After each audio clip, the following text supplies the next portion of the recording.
ایک حدیث میں ہے کہ ایک جمعہ سے دوسرا جمعہ، ایک رمضان سے دوسرا رمضان سارے گناہوں کا کفارہ بن جاتے ہیں۔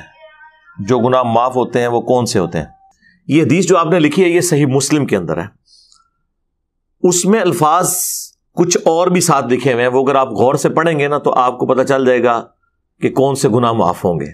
اس میں الفاظ ہیں اگر کبیرہ گناہوں سے بچا جائے، حدیث سٹارٹ اس سے لیتے، اگر کبیرہ گناہوں سے بچا جائے تو ایک نماز سے دوسری نماز، ایک جمعے سے دوسرا جمعہ اور ایک رمضان سے دوسرا رمضان درمیان کے گناہوں کا کفارہ بن جائیں گے۔ تو جب بول دیا کبیرہ گناہوں سے تو اس کا مطلب ہے کہ ایک نماز سے دوسری نماز، ایک جمعے سے دوسرا جمعہ، ایک رمضان سے دوسرا رمضان صرف چھوٹے گناہوں کا کفارہ بن سکتے ہیں، کبیرہ گناہوں کا نہیں۔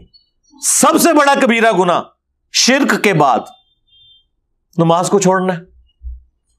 سورہ روم کی آیت نمبر 31 ہے، منیبین الیہ، رجوع لاؤ اس کی طرف، وَأَقِیمُوا الصَّلَاةَ، اور نماز کو قائم کرو، وَلَا تَكُونُوا مِنَ الْمُشْرِكِينَ، اور دیکھنا شرک کرنے والوں میں شامل نہ ہونا۔ گویا کہ نماز چھوڑنے والا شرک کرنے والی کیٹیگری میں فال کرتا ہے۔ یہ مشرکین کی عادت ہے کہ وہ نماز نہیں پڑھتے، بالکل واضح ہے۔ اور کیا ہے؟ پاکستان کے شناختی کارڈ میں نماز چھوڑنے والا مسلمان ہے نا، قرآن تو کہہ رہے کہ مشرک نہ ہو جانا نماز کو چھوڑ کے، اور مسلم شریف کی حدیث تو اس کو بریف کرتی ہے۔ صحیح مسلم میں 246 نمبر حدیث ہے انٹرنیشنل نمبر کے مطابق کہ بندے کے کفر اور ایمان، شرک اور اسلام کے درمیان فرق نماز ہے۔ اب اس سے بڑھ کے کیسے سمجھایا جا سکتا ہے؟ مسلم شریف میں عبداللہ ابن مسعود رضی اللہ تعالیٰ عنہ کی ایک حدیث ہے بڑی رکت انگیز۔ وہ کہتے ہیں کہ یہ جماعت کے ساتھ نماز پڑھنا یہ تمہارے نبی کی سنت خدا ہے جو اللہ تعالیٰ نے تمہارے نبی کو گفٹ دی ہیں، اس پہ چلو گے تو تمہارے لیے اللہ کی رحمتوں کا نزول ہوگا۔ رسول اللہ کے زمانے میں صلی اللہ علیہ وآلہ وسلم اگر کوئی شخص بیمار بھی ہوتا اور وہ 2 بندوں کے سہارے مسجد میں آ سکتا تو وہ نماز مسجد میں ہی پڑھتا تھا، کہیں اسے منافق نہ شمار کر لیا جائے۔ یعنی اس زمانے میں اگر کوئی بیمار بندہ بھی نماز چھوڑتا تھا تو یہ ڈرتا تھا کہ اگر میں مسجد میں نہ گیا تو لوگ سمجھیں گے کہ اس نے کلمہ اوپر سے پڑھا ہوا ہے، کیونکہ اگر مسلمان ہوتا تو مسجد میں آ کے نماز پڑھتا۔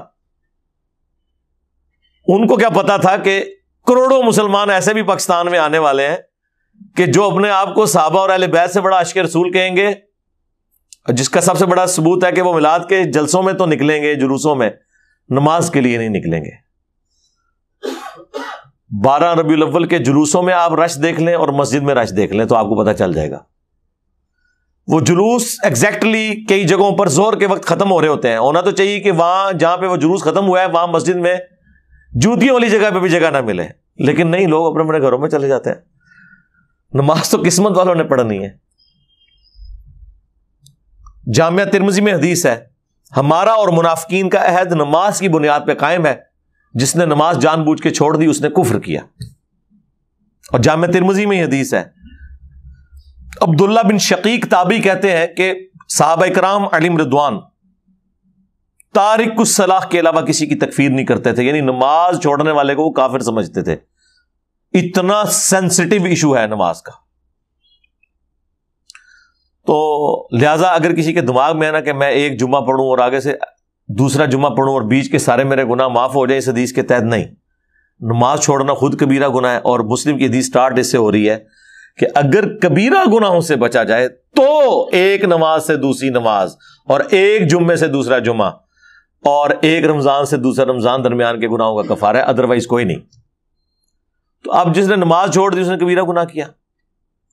اب یہ بھی ایک بڑی تلخ حقیقت ہے اور آپ سمجھ لیں ایک پریشان کن بات ہے ایک مسلمان کے لیے کہ ہمیں جتنے نون گناہ ہیں نا جو ہم جانتے ہیں ہمارے علم میں، وہ سارے ہی کبیرہ ہیں۔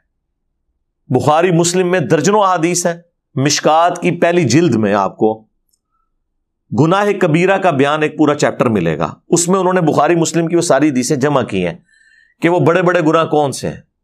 شرک، نماز چھوڑنا، زنا، چوری، شراب نوشی، جادو کرنا، ماں باپ کی نافرمانی کرنا، غیبت، چغلی، کسی کی دل آزاری کرنا. منتصر جن نے تو انہوں پتا نہیں نا، لسٹ بنا لو 15-20 دی، انہیں کوئی بھی گناہ ایسا نہیں ہے جو نماز پڑھنے سے معاف ہو جب تک کہ کوئی توبہ نہ کر لے. اب آپ سوچ رہے ہوں گے اگر نماز سے معاف نہیں ہو تو کیا کریں؟ توبہ کریں، توبہ سے معاف ہو جائے گا. اور توبہ پاکستانی نہیں کہ توبہ کر کے پھر کام چک کے رکھیے، نہیں، توبۃ نصوحا، ایسی توبہ جو آگے کو نصیحت ہو جائے، ایسی توبہ ہو جائے. توبوا الی اللہ توبۃ نصوحا، اللہ کی طرف توبہ کرو جو آگے کو نصیحت ہو جائے. لیکن بعض اوقات انسان نفس سے مغلوب ہو کے دوبارہ سے گناہ کر بیٹھتا ہے. اس وقت تو اس کی نیت نہیں ہوتی کہ میں توبہ اس لیے کروں کہ دوبارہ کر لوں گا. پھر بھی کبھی کبھار ایسا ہو جائے تو توبہ کا دروازہ کھلا ہے. انسان نے بہرحال جو کوئی بھی جرم کرے اس نے اللہ کے دامن کرم میں ہی پناہ لینی ہے. اللہ سے تو ہم اپنے آپ کو بے نیاز نہیں کر سکتے، لہذا توبہ کا سلسلہ جاری رکھنا ہے. اور جامعہ ترمذی میں حدیث ہے کہ موت کے غرغرے سے پہلے پہلے توبہ قبول ہے. لیکن اب کسی کو پتا تو نہیں کہ وہ ایک دم موت کس وقت آ جائے. اچانک ہارٹ فیلئر ہو سکتا ہے، روڈ ایکسیڈنٹ ہو سکتا ہے، ایئر کریش میں لوگ مر جاتے ہیں، اور کئی ایک ایشوز لوگوں کے ساتھ ہو جاتے ہیں، ان کو موقع ہی نہیں ملتا توبہ کرنے کا. توبہ کو حرز جاں بنائیں، اللہ کی طرف رجوع لاتے رہیں، اور کبھی بھی اللہ تعالیٰ کے حوالے سے اپنے آپ کو بے نیاز نہ کریں. چاہے کوئی کتنا ہی نیکوکار ہو، شریعت کا پابند ہو، گناہوں سے بچنے والا ہو، توبہ تو اس کی بھی ضرورت ہے. نبی الاسلام جب اس کی ترغیب دلا رہے تھے تو بخاری کے الفاظ ہیں کہ بے شک میں بھی اپنے رب سے روزانہ 70 دفعہ توبہ کرتا ہوں. یعنی یہ 70 کا عدد جو ہے نا عربی میں کثرت کے لیے آتا ہے. یہ ضروری نہیں کہ 70 دفعہ کرتے ہوں گے، مراد یہ ہے کہ 100 دفعہ بھی ہو سکتا ہے، 1000 دفعہ بھی ہو سکتا ہے. تو چلے اگر کسی نے 70 بھی لینا ہے تو 70 بھی بہت بڑی ڈیجٹ ہے. باقی ہمارے صبح و شام کے اذکار میں 100 دفعہ توبہ جو ہے وہ موجود ہے. بخاری اور مسلم دونوں میں حدیث ہے، استغفر اللہ و اتوب الیہ. اس کے علاوہ صحیح بخاری میں جو سید الاستغفار ہے، جو صبح کے وقت پڑھ لیں تو شام تک اگر فوت ہو گیا تو جنت میں جائے گا، شام کو پڑھ لیا تو صبح تک فوت ہو گیا تو جنت میں جائے گا. وہ بھی اللہم انت ربی لا الہ الا انت خلقتنی، یہ والی جو دعا ہے ہمارے بلو کارڈ صبح شام کے اذکار کے اوپر لکھی ہوئی ہے، اسے حرز جاں بنائیں. لہٰذا یہ جو جتنی بھی فضائل آتے ہیں نا، جیسے بخاری مسلم میں حدیث ہے کہ اگر کوئی شخص فرض نماز کے بعد پڑھے لا الہ الا اللہ وحدہ لا شریک لہ لہ الملک ولہ الحمد وہو علی کل شیء قدیر، ایک دفعہ، اور یہ اس نے پڑھنا ہے وہ 100 پورا کرنے کے لیے، اور اس کے ساتھ 33 دفعہ سبحان اللہ، 33 دفعہ الحمدللہ، اور 33 دفعہ اللہ اکبر پڑھے، یہ 99 ہو گیا، اور ایک دفعہ یہ پڑھ لے، یہ 100 پورا ہو گیا. اور ایک حدیث میں آیا ہے 33 دفعہ سبحان اللہ، 33 دفعہ الحمدللہ، اور 34 دفعہ اللہ اکبر، تو وہ بھی 100 پورا ہو جائے گا. ایک حدیث میں اللہ اکبر کے ذریعے 100 پورا کرنا ہے، باقی تینوں 33 دفعہ پڑھ کے، اور ایک میں لا الہ الا اللہ وحدہ لا شریک لہ پڑھ کے. تو اللہ تعالیٰ ایسے شخص کے سارے گناہوں کو معاف کر دے گا، اگرچہ سمندر کی جھاگ کے برابر ہی کیوں نہ ہو. لیکن یہاں بھی مراد صغیرہ گناہ ہے، جو کبیرہ گناہ ہے. مثلا صغیرہ گناہ آپ سوچ سکتے ہیں کہ مثلا بد نگاہی ہو گئی کسی سے، جان بوجھ کے نہیں کی، لیکن وہ اس سے ان انٹینشنلی کوئی معاملہ ہو گیا. جو صحیح مسلم میں حدیث ہے کہ میرے رب نے مجھے حکم دیا کہ اگر میری نگاہ یوں پڑ جائے تو میں فوراً اسے ہٹا لوں. اس طرح کے معاملات بعض اوقات ہو جاتے ہیں انسان سے. انجانے میں کوئی ایک جملہ ایسا بول دیے جس کی وجہ سے کسی کی دل آزاری ہو گئی ہے، نیت نہیں تھی اور پتہ بھی نہیں چلا اسے. تو یہ اس طرح کے جو معاملات، ایک تو ہے جان بوجھ کے کرنا، وہ تو کبیرہ گناہ ہے. اس طرح کی جو چھوٹی موٹی چیزیں ہیں نا، وہ نیک اعمال سے آٹومیٹکلی گناہ معاف ہو جاتے ہیں. ٹھیک ہے، وہ تو قرآن میں واضح موجود ہے کہ دن کے دونوں کناروں کے اوپر نماز کو قائم رکھو، بے شک نیکیاں گناہوں کو مٹا دیتی ہیں. اور اس کانٹیکسٹ میں بخاری مسلم میں حدیث ہے، اس آیت کو حضور نے تلاوت کیا تھا اس موقع پر، اور مسلم میں ذرا تفصیل کے ساتھ ہے. جب ایک صحابی نے کہا کہ میں نے آج ایک غیر محرم عورت کو گلے لگا لیا راہ چلتے ہوئے کسی گاؤں ایریا میں دور دراز، لیکن میں نے اس کے ساتھ یعنی وہ انٹر کورس والا معاملہ نہیں کیا تو آپ مجھے پاک کر دیں. حضور علیہ السلام تھوڑی دیر خاموش رہے اور پھر یہ آیات نازل ہوئی اللہ کی طرف سے. پھر آپ نے وہ سوال کرنے والے کو بلایا اور آیات تلاوت کی کہ ٹھیک ہے نماز پڑھو اللہ تعالیٰ معاف کرے گا. اب اس کا مطلب یہ نہیں کہ کوئی شخص یونیورسٹیز میں کالجز میں ڈیٹے مارتا رہے اور اینڈ پہ نماز پڑھے اور کہ جی معاف ہو گیا. نہیں, ایک دفعہ ہی واقعہ ہوا ہے. اس پہ اجماع ہے کہ کسی چھوٹے گناہ کو بار بار کرنا یہ خود کبیرہ گناہ ہے. یہ ذہن میں رکھیے گا. ایک ان انٹینشنلی ایک چیز ہوگی وقتی طور پر, ایک پورے پلان کے ساتھ آپ بار بار کرتے ہیں کہ خیر ہے اس میں کیا حرج ہے. تو اس میں بھی اجماع ہے کہ جو چھوٹے گناہ لوگ تصور کیے ہوئے ہوتے ہیں ان کو پوری انٹینشن کے ساتھ بار بار کرنا یہ بھی کبیرہ گناہ ہے. اور یہ توبہ والا بھی جو کنسپٹ ہے نا پاکستان میں, یہ مجھے نہیں سمجھ آتی ہے کون سی توبہ انہوں نے بنائی ہوئی ہے. اللہ تعالیٰ تو جو توبہ کا کنسپٹ بیان کرتا ہے نا وہ تو یہ ہے کہ جو شخص اپنے گناہ کے اوپر شرمندہ ہو, اس کے بعد اللہ کی طرف رجوع لائے اور اپنی اصلاح کر لے تو تب اس کی توبہ قبول ہوگی. یہ سورۃ النساء میں بھی اللہ تعالیٰ نے فرمایا, سورۃ النحل کے اندر تو بڑی شان کے ساتھ بالکل اینڈ پہ جا کے یاد آتی ہیں, پارہ نمبر 14 کے اینڈ کے اوپر جہاں سورہ النحل جو ہے وہ کنکلوڈ ہو رہی ہے. تو آپ کو پتہ چل جائے گا قرآنی توبہ میں اور پاکستانی توبہ میں کیا فرق ہے. زمین آسمان کا فرق ہے سرکار, پتہ نہیں ہمیں کون سا. یہ آیت نمبر ہے 119. ثم ان ربک للذین عملوا السوء بجہالہ, پھر اس کے بعد بے شک تمہارا رب ان لوگوں کے حق میں جو کہ جہالت کی وجہ سے, کمزوری کی وجہ سے گناہ کر بیٹھے, ثم تابوا, پھر اس کے بعد توبہ کر لیں, من بعد ذلک, اس گناہ کے فوراً بعد, واصلحوا, اور اپنی اصلاح کر لیں. یہ اصل چیز ہے.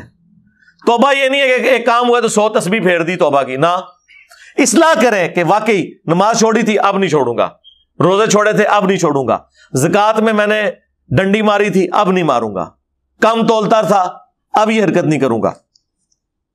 ان ربک من بعدھا لغفور رحیم. دیکھ لیں, شکر ہے عربی اور اردو میں کوئی فرق نہیں, کیونکہ اردو کی ماں عربی ہے. یہ وہ سارے الفاظ ہیں, ان ربک, بے شک تیرا رب, من بعدھا, اس کے بعد, لغفور رحیم, ضرور بخشنے والا مہربان ہے. کس کے بعد؟ توبہ کرے, جہالت میں گناہ کر بیٹھے, توبہ کر لے, اپنی اصلاح کر لے, پھر بعد میں اگر توبہ کرتا ہے نا, یعنی اس کے بعد اللہ کی طرف رجوع لاتا ہے, پھر اللہ تعالیٰ اسے معاف فرمانے والا ہے. لیکن جو شخص پوری انٹینشن کے ساتھ کام چک کے رکھا ہوا ہے جس نے, وہ نہیں سرکار. یہ کتابوں کا خدا ہے میرے بھائی. اللہ تعالیٰ اپنے معاملات میں بہت سینسٹیو ہے اس حوالے سے. اس کا یہ مطلب نہیں کہ کوئی نعوذ باللہ ہمارے گناہ کرنے سے کوئی اللہ کی شان کم ہو جاتی ہے. نہیں, اللہ کو کیا فرق پڑتا ہے, اللہ تو بے پرواہ ہے, اللہ کو تو کوئی فرق نہیں پڑتا. جو کام ڈال رہا ہوتا ہے نا اس کو فرق پڑتا ہے. لیکن چونکہ اللہ کی یہ خواہش ہے اپنے بندوں سے کہ سب کے سب لوگ وقت کے پیغمبر کی پیروی کریں صلی اللہ علیہ وآلہ وسلم, پھر رسول اللہ کی شفاعت کے ساتھ, میری رحمت کے ساتھ جنت میں داخل ہوں. یہ تو اللہ کی اپنے بندے سے ایک ریکوائرمنٹ ہے. اس لیے اللہ تعالیٰ ہمارے ساتھ ہمدردی کر رہا ہوتا ہے کہ بھئی میں تو اپنے روز میں بڑا سخت ہوں, میں نے تو کوئی لحاظ نہیں کرنا, میری تو نہ کسی پیغمبر کے ساتھ کوئی رشتہ داری ہے, نہ کسی فرشتے کے ساتھ, نہ کسی بڑے سے بڑے انسان یا جن کے ساتھ. میں اپنے روز کے اندر بہت اسٹرکٹ ہوں, لہٰذا تم نے اپنے آپ کو سدھار لینا ہے. اس لیے توبہ کے حوالے سے کانشیس رہا کرے, اللہ کی طرف رجوع لاتے رہے, خصوصاً جب کبھی کوئی مس ہینڈلنگ ہو ایٹ دا اسپاٹ, اس وقت تو آپ نے توبہ کرنی ہے. ایک اور آیت ہے سورہ النساء کی, میں وہ بھی یہاں پہ کور کر دیتا ہوں, وہ بھی بڑی رکت انگیز ہے. لیکن سرکار یہ تو ان لوگوں کے لیے نا جو قرآن پڑھتے ہیں, جنہوں نے قرآن کبھی کھولا ہی نہیں ہے, جن کو یہ پتہ ہی نہیں ہے کہ اللہ تعالیٰ کی اپنے بندوں سے کیا ڈیمانڈ ہے. آیت نمبر ہے 17. انما التوبۃ علی اللہ, اللہ تعالیٰ کے ذمہ کرم پہ ہے ایسے لوگوں کی توبہ قبول کرنا. اللہ دیکھیں اپنے اوپر خود واجب کر رہا ہے. اللہ بھی کوئی چیز واجب کر سکتا ہے؟ اللہ کہتا ہے یہ میرے اوپر ذمہ داری ہے کہ میں ایسے لوگوں کی توبہ ضرور قبول کروں گا. یعملون السوء بجہالہ، جو جہالت کی وجہ سے اگنورنس میں گناہ کر بیٹھے. اچھا قرآن تو جان بوجھ کے گناہ والے معاملے کی طرف جاتے ہی نہیں. قرآن تو کہتا ہے بھول کے کر لیا. ہو اللہ کا بندہ، پیغمبر کا ماننے والا صلی اللہ علیہ وآلہ وسلم، اور اتنی دلیری دکھائے کہ گناہ کر بیٹھے. ثم یتوبون من قریب، پھر فوراً ہی توبہ کر لے. من قریب، ایک قریب اردو میں بھی استعمال ہوتا ہے. فاولئک یتوب اللہ علیہم، تو ایسے لوگ ہیں جن کی طرف اللہ تعالی رجوع فرمائے گا، ان کی توبہ قبول کرے گا. اچھا اللہ کا بھی نام ہے التواب. بندہ بھی توبہ کرتا ہے اور اللہ بھی توبہ کرتا ہے. بندے کی توبہ یہ ہے اللہ کی طرف رجوع لانا گناہ کر کے، اور اللہ کی توبہ یہ ہے کہ اللہ تعالیٰ بندے کی طرف رجوع لاتا ہے کہ اچھا اب آ گیا تو چل تجھے معاف کیا. توبہ کا معنی جو ہے وہ ہے رجوع لانا. بندہ اللہ کی طرف لاتا ہے، اللہ بندے کی طرف. وَكَانَ اللَّهُ عَلِيمًا حَكِيمًا، اور اللہ تعالیٰ علم والا، حکمت والا، یعنی اسے پتہ سب کچھ ہے. حکمت ہے کہ ڈھیل دیتا ہے. بخاری مسلم میں حدیث ہے، مسلم میں تو بڑے شان کے ساتھ آئی ہے کہ جو شخص گناہ کرنے کے بعد توبہ کرتا ہے تو اللہ تعالیٰ کو اس بندے سے ایسی خوشی ہوتی ہے جیسا کہ ایسا شخص جو کہ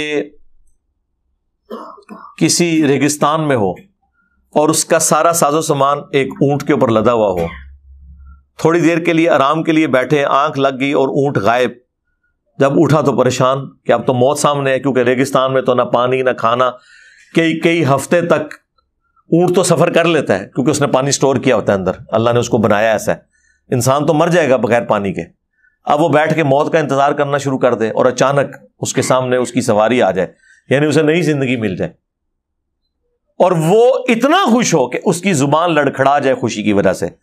کہنا تو اس نے یہ ہو کہ اے اللہ میں تیرا بندہ تو میرا رب، لیکن زبان لڑکھڑا جائے تیزی میں وہ کہے کہ اے اللہ تو میرا بندہ میں تیرا رب. من شدت الفرح. یہ نہیں ہے کہ اس سے کچھ چیز رسول اللہ یا شریف رسول اللہ ثابت ہو رہا ہے، وہ ثابت کرتے رہے. اللہ دے وہ بندے ہو ماموں پارٹی تو آڈے لوگوں نے پوری انٹینشنل پڑھایا، آج تک چھاپ رہے ہیں، ڈیفینڈ کر رہے ہیں اس کا اور اس بندے کا جس کی زبان لڑکھڑا گئی. اس کے ساتھ کیا لینا دینا ہے؟ ڈنگروں والی زندگی گزار رہے ہو تم لوگ. اس طرح کی حدیثوں سے رزلٹ کچھ اور نکلتے تھے، اور طرف چل پڑتے ہیں، اپنے بابوں کے کپڑے اترے ہوئے ان کی بزرگی ثابت کرنا شروع کر دیتے ہیں. بہرحال تو نبی الاسلام فرمایا اصل میں اللہ کے نبی الاسلام وہ اللہ کی خوشی کے اظہار کو اس طریقے سے پریزنٹ کر رہے تھے. اس میں سے یہ نکالنا تھا، اس میں سے بابوں کی گستاخانہ عبارتوں کا دفاع نہیں نکالنا تھا. تو ایسی خوشی اللہ تعالیٰ کو ہوتی ہے. یہاں پہ بھی اللہ تعالیٰ فرما رہا ہے کہ فوراً توبہ کر لے اور اللہ تعالیٰ معاف کرے گا. وَلَيْسَتِ التَّوْبَةُ لِلَّذِينَ يَعْمَلُونَ السَّيِّئَاتِ، اور ایسے لوگوں کی تو کوئی توبہ ہے ہی نہیں. یہاں اللہ نے سائملٹینیس کنٹراسٹ بھی بیان کر دیا ہے کہ جو گناہ کریں حَتَّى إِذَا حَضَرَ أَحَدَهُمُ الْمَوْتِ، یہاں تک کہ ایسے گناہگار شخص میں سے کسی کو جب موت آئے، قَالَ إِنِّي تُبْتُ الْآنَ، تو کہ یا اللہ معاف کر دے. بھائی اب جب موت سامنے نظر آ گئی ہے تو پھر اللہ تعالیٰ ہمارا ایسے کی کوئی توبہ نہیں ہے. فرعون کے لیے بھی آیا تھا نا، الآن اب ایمان لے کر آیا فارغ. جب وہ اس کو غوطہ آیا جب سمندر میں، تو اس نے کہا کہ میں بنو اسرائیل اور موسیٰ اور ہارون کے رب پر ایمان لایا. اللہ نے فرمایا اب موقع ہے ایمان لانے کا، اب تو موت نظر آ گئی.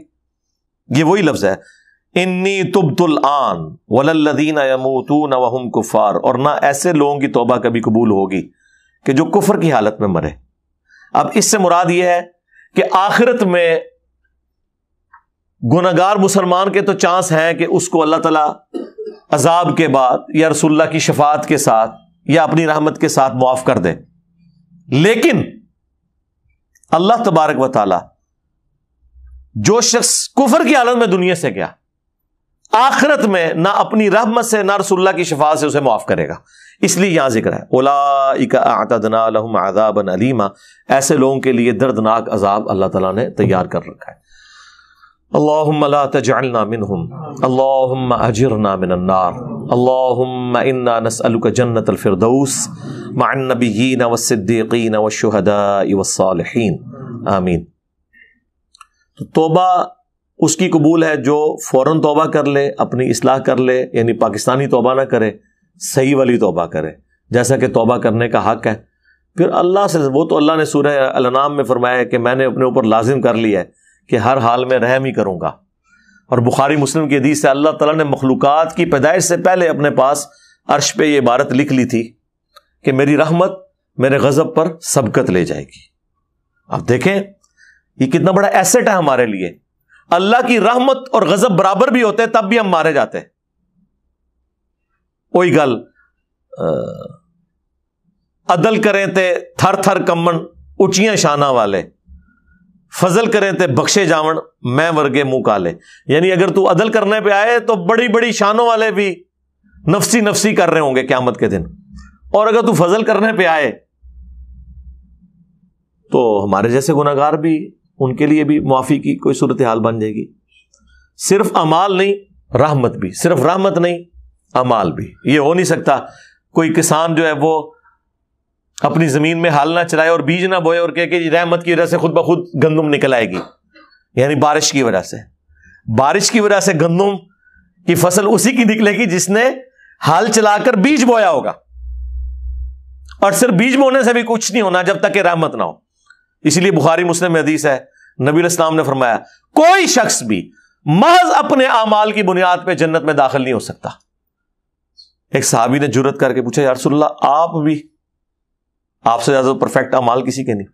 آپ نے فرمایا ہاں میں بھی، جب تک میرے رب کی رحمت مجھے ڈھانپ نہ لے۔ دیکھیں حضور نے اپنے آپ کو کتنا نیچے کیا، کیونکہ اللہ کے ساتھ بات ہو رہی تھی، یہ بات کرنے والے اللہ کے پیغمبر تھے۔ یہ کون سا کوئی ایسا صوفی تھا جڑا کہا جی چھڑ دو عبد القادر پہ آ گیا جی، ہاں یہی پہننے نے۔ پیغمبروں کا ایٹیچیوڈ یہی ہوتا ہے کہ جب تک میرے رب کی رحمت مجھے ڈھانپ نہ لے میں بھی جنت میں نہیں جاؤں گا۔ پیغمبر یہ نہیں کہتے کہ میں ادھر تک جانا ہی نہیں جب تک میں سارے اپنے مرید نال نہ لے جاؤں۔ پیغمبروں کو تو اللہ کا تعارف ہے، ان جاہلوں کو تو تعارف ہی نہیں نا۔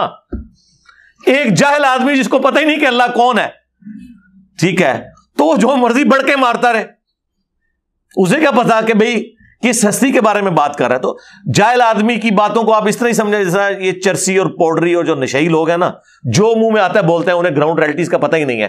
ان لوگوں کا بھی یہی حال ہے۔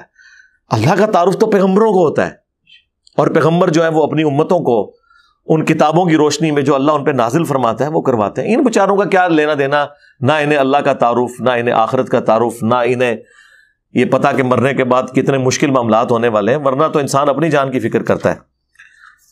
اس کانٹیکسٹ میں مجھے بائی چانس ایک اور آیت بھی یاد آ گئی سورۃ الحجر کی۔ ہاں جی، یہ آیت نمبر ہے جی 49 سورۃ الحجر۔ نبئ عبادی انی انا الغفور الرحیم، اے نبی میرے بندوں کو خبر دے دو، خبر دے دو انہیں کہ بے شک میں بخشنے والا، رحم فرمانے والا ہوں بہت زیادہ۔ وَأَنَّ عَذَابِي هُوَ الْعَذَابُ الْأَلِيمُ، لیکن میرا جو عذاب ہے نا وہ بھی بہت دردناک ہے۔ تصویر کا ایک رخ نہیں بیان ہوا، یہاں پہ کہتا ہوں جو اللہ بڑا غفور رحیم ہے، اور اس کا مطلب یہ نکالتے ہیں کہ کام چک کے رکھو، جو کچھ بھی ہے تیرے محبوب کی امت سے ہے۔ نہیں، قرآن میں اللہ کا غفور رحیم ہونا اس بندے کے حق میں ہے جو اللہ کی طرف رجوع لے آئے گناہ کرنے کے بعد۔ جو باغی ہے نا اس کے لیے پورے قرآن میں کوئی آیت موجود نہیں ایسی کہ کام چک کے رکھو تو میں معاف کر دوں گا۔ سورہ زمر میں آیا کہ اے نبی علیہ السلام جنہوں نے اپنی جانوں پر ظلم کیا، میرے ان بندوں کو خبر دے دو کہ اللہ کی رحمت سے نا امید نہ ہو، لا تقنطوا من رحمت اللہ، بے شک اللہ تعالیٰ سارے گناہوں کو معاف کر دے گا۔ لیکن یہ ان لوگوں کے لیے ہے کہ جو رجوع لانا چاہیں، یہ نہیں ہے کہ وہ دنیا بھی اپنی مرضی کی گزاریں اور آخرت بھی اپنی مرضی کی۔ نہ سرکار، دنیا اگر اپنی مرضی کی گزاریں گے پھر آخرت اللہ کی مرضی کی ہوگی، اور اگر دنیا آپ نے اللہ اور اس کے محبوب صلی اللہ علیہ وآلہ وسلم کی مرضی کی گزاری پھر آخرت آپ کی مرضی کی ہوگی۔ ہاں، پھر آپ کو اللہ تعالیٰ جنت میں وہ مقام دے گا کہ جو خواہش کریں گے وہ چیز ہو جائے گی، لیکن اس کے لیے شرط یہ ہے کہ دنیا آپ نے اللہ کی مرضی کی گزارنی ہے۔ اللہم انا نسألک جنت الفردوس مع النبیین والصدیقین والشہداء والصالحین آمین. استغفر اللہ الذی لا الہ الا ہو الحی القیوم واتوب الیہ آمین.